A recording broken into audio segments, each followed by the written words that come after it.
Hi, friends. Welcome to another weekly edition of Love in the Time of Quarterbacks. We are a little video service that provides some handicapping tips for those of you who don't know, which is probably nobody because the same people watch my stuff every week.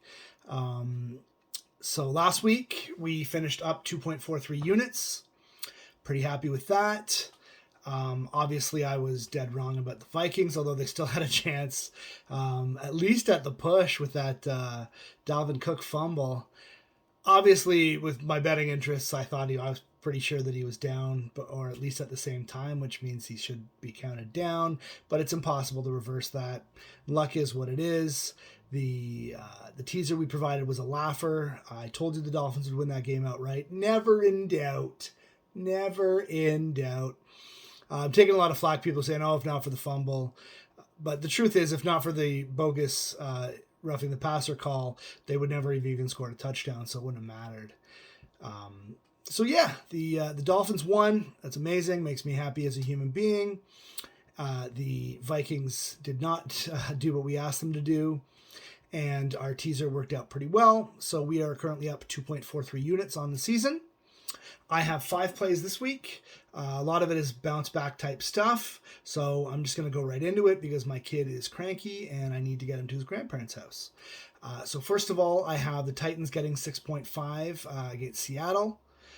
I just think it is, it's a bounce back spot for the Titans. I think they're a better team than they look like last week. I don't think there's any chance that offensive line will look that bad. I mean, they can't. The Seahawks don't have the kind of pass rush that, Chandler Jones on his own can provide. The Cardinals looked, pretty good. That line, that defensive line looked very strong. Chandler Jones obviously was insane. And Taylor Lewan admitted it is the worst game of his career. Made him look like he came from Ohio State. I mean, that's how bad he looked. He looked like an OSPU player. So it's, it's tough as a Michigan guy to see Taylor Lewan play like that. But they were bad. I think they'll be better. I think Seattle's defense was kind of bend but not break last week. I think that they're going to have a tougher time against this offense, which hopefully will get it going. I don't think their secondary is necessarily that stellar, and I think a lot of people will agree with that. And I think that will allow Tennessee to wake that offense up. I think that they'll be able to do a little bit more with the play action, and I think that if they use Julio Jones, who I super need on my Dynasty League, I think that will make them a much better team. I just think 6.5 is a lot of points. Seattle typically wins games by less than a touchdown. So I think that, them winning this game by 3-4 points wouldn't surprise me at all. Them winning this game by a touchdown or more would definitely surprise me. For me, it's a bit of overreaction. The Titans were a mess last week, and they looked like it. And this is that week where you bounce back, right? So I'm on the Titans this week plus 6.5. That is a 1-unit play. I'm just going to give you guys the best line that I found is at Pinnacle, which is minus 105. I know 365 is offering 110. I can't remember what the others are. The next one I want to play is the Niners visiting the Eagles. I know taking a road favorite is not a great idea. I really believe in the Niners. I really believe that they are going to be that team that, had one crappy year and then comes back and looks insanely good. And so I think that will start with them winning, their first 5 or 6 games, or, going, starting, 4-1 or 5-1 or something like that, or 7-2, and be one of the, look like one of the powers. I still think they're going to be battling it out with the Rams at the end of the day for that division. But I think they're a really good team. I think that the downgrade from Mostert isn't, I think that most of what makes that running game effective is the scheming. I think that's not obviously going to change, so I'm not super worried about Mostert being out. So therefore, I like the -3. If you're on Pinnacle, they'll give you even money with it right now. So I am playing 2 units, San Francisco, 2 units, -3 at Philadelphia, who I'll admit looked good last week, but I think that this will be another one of those situations where they're maybe a little overhyped because of how good they looked last week against a really bad team. My next play, I'm going back to the Vikings. I'm getting 3.5 against the Arizona Cardinals. I think the Vikings are a better team than they look. And I said that last week. I think that they were a bit of a mess. They got it more together towards the end of the game, and I think that'll continue. A big thing for me is the coaching matchup. I mean, I think Zimmer's a phenomenal coach, and I think his record speaks for itself. I think Kingsbury is not very good, and I think that his history speaks for itself as well. So I really like the Vikings. I think that the defense is going to hopefully, be able to get a little bit more pressure. And I think that they're going to, because they didn't really against the Bengals. And, that I think was a big reason why the Bengals were able to be that competitive and ultimately win that game. But I do think that they'll be able to get a little bit more pressure.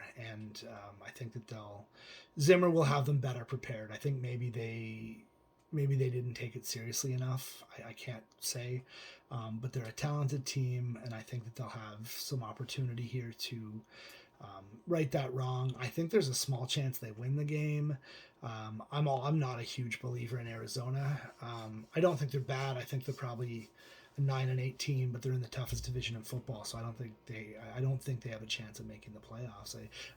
That's not to say they don't have a chance. I just don't think they have a great chance of making the playoffs. And I'm playing that for 1 unit. You can get it even money at Pinnacle right now as well. Minnesota plus 3.5. It's another 1 unit play.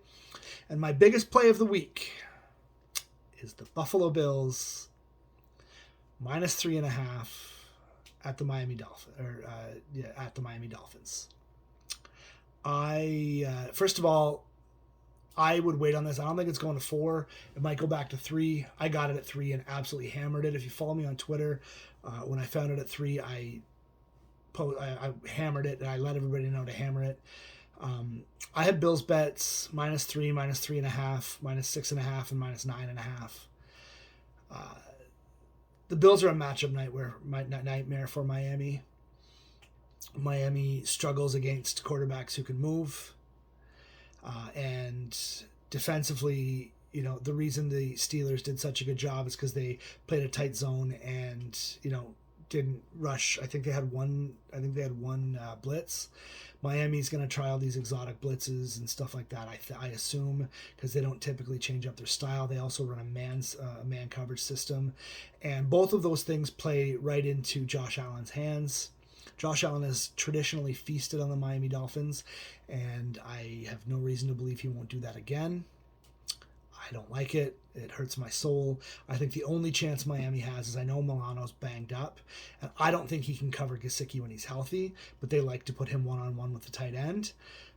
So Gesicki had 10 targets in both of those last week. So if you're looking at DFS, Gesicki's probably insane value. I haven't actually looked at his number. I don't play a ton of DFS. But if you're looking at DFS, I think Gesicki's probably a ton of value. If you are debating which of your middling tight ends to start this week, I would recommend Mike Gesicki. I think he will have an opportunity. Miami also is without Will Fuller and probably Preston Williams, which means they're limited. I'm hoping it means more for Albert Wilson, who I really like, and who was super effective before he got hurt and then ended up, taking a year off. But he's considerably older, so who knows? But he did flash a bunch in the preseason. But like I said, it's a matchup nightmare for the Dolphins. I think the Bills offensively match up really well. Defensively, they're getting better at the pass rush. That's not been their strength, which is a little helpful for Miami, but they've certainly been getting better in that area, and Miami's offensive line is trash. I really was hoping that Eichenberg was going to be staying at left tackle, but he is not. So that is what it is. Miami, I think they're in trouble. And I think they're going to lose by double digits. It doesn't mean Miami's bad. It just means this is a bad matchup for them. That happens. I still think Miami is I looked at their schedule. I see them as a, low end 9 wins, but probably 10, and high end 11 to 12. They're a good team.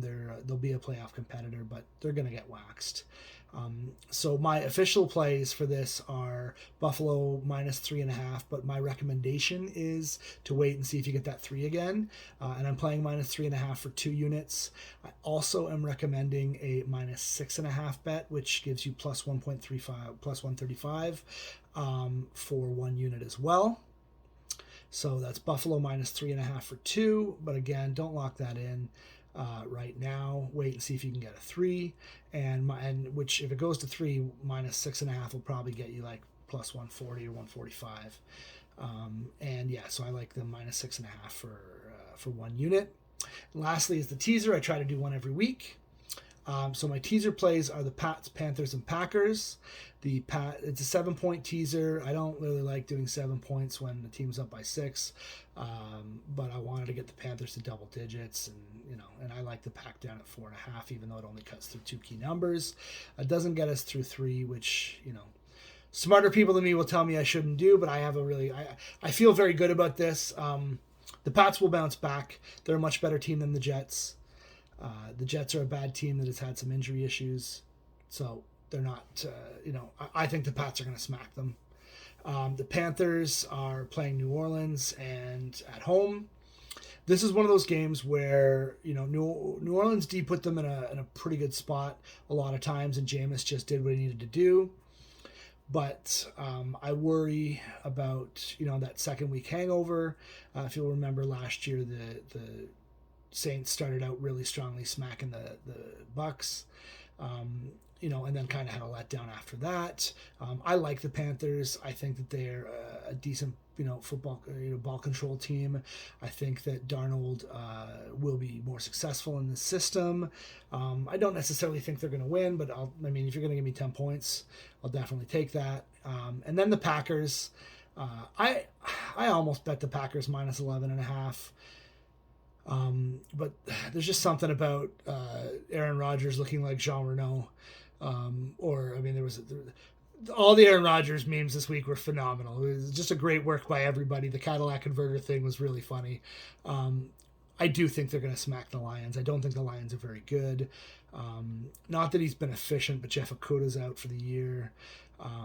So I think Aaron Rodgers is going to be able to throw that ball all over the field. I think that they're going to do quite well.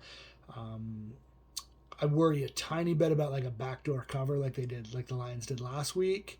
So that's why I like them in the teaser. The teaser is a 2-unit play. And that's what I have for the week. As always, guys, the same things I say every single week. Please be smart with your money. Please be responsible. If you have an issue, talk to somebody about it, because gambling can become addictive. It can become dangerous, and you can cause yourself a lot of life troubles with that.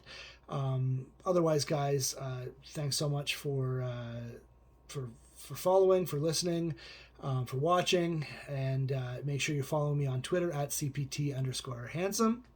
And the last thing I'll say is never, ever, ever give 1 cent of money to Barstool's Sportsbook or Barstool Sports at all. They're xenophobic. They're, sexist. They're horrible human beings, and they run a very crooked sportsbook.